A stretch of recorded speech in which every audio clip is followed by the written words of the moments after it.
I am Captain Vincent Tapere. One of my junior colleagues, we met at the hospital when I was admitted in the military hospital, and he told me about the Invictus group, and he also shared the link with me, and that was it. I signed up and the rest is history. I was injured in the Northeast precisely on 5th February 2021. By nature of my work, I'm a combat engineer and also an EOD expert, EOD operator, that's explosives ordnance disposal operator. So it was one of the clearance operations to the fringes of Timbuktu Triangle in the Northeast. We were supposed to advance and take over the areas that the insurgents were occupying at that particular time. And while advancing, our route of advance was, it was discovered that it was emplaced with a lot of IEDs, numerous IEDs.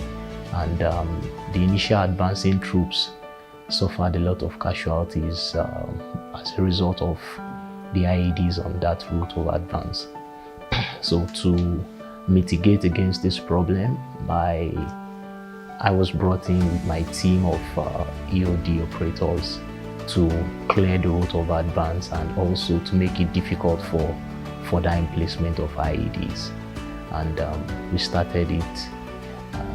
The task was for us to clear up to about 20 kilometer stretch to close up with the insurgents and the areas they were actually occupying at that moment. So in the process of clearing the route of advance, we had cleared up to about 12 kilometers, just about 4 kilometers to get into the end of the stretch. And on one fateful day, that's 5th February 2021, the insurgents actually came out in mass, and it was not an ambush, it was a real attack, a face-on, and we fought it out. And it was a process that a rocket-propelled grenade was fired at my vehicle, and that was it. The RPG took up my vehicle, and I sustained an injury, an avulsion injury to my left arm, and it also affected my elbow. And unfortunately, I lost some troops that particular day, but it is what it is. God rest their souls. Personally, I am an up and doing person, and prior to my injury, I'm this very lively and always goal-drawn person. I try my best to always be on top of my fitness, and that led me as an engineer officer to doing a lot of infantry courses. I'm a paratrooper, I'm a certified rigger. I also am EOD trained officer, so I always love to be on top of my fitness. And when the injury happened, I've been looking for things that would make me to bounce back, and I think Invictus gave me that opportunity. Being here for the past 2 days, it has been a lot of activities. That were challenging though, because of the recovery process that I am in right now. At the same time, helping me to snap back into my very much loved status of fitness as a military person. So it's really a very wonderful one. I would say it's worth the time, it's worth the while. Personally, I want to draw from the quote of the Chief of Defense Staff currently, General Christopher Goabin Musa.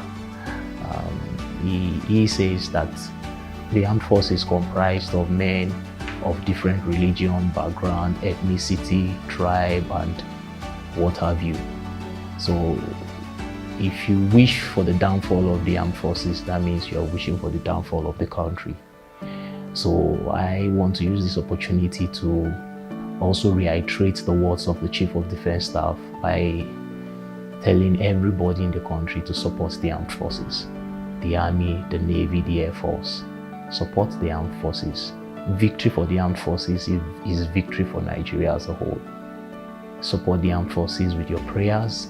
Support the armed forces with your encouragement. Support the armed forces with everything you have and you hold dear to your heart as a citizen of this country. Support the armed forces. Totally. In the same vein, I want to appreciate the Invictus initiative, the Invictus program, for allowing this the tentacles of the program to spread to this country, Nigeria. It has actually given a very huge glimmer of hope to the wounded in action personnel, and it's obvious from what I've seen so far, from what I've actually experienced within the few days that I've been on board this program. It's just so clear that this is the right initiative and it's worth the while.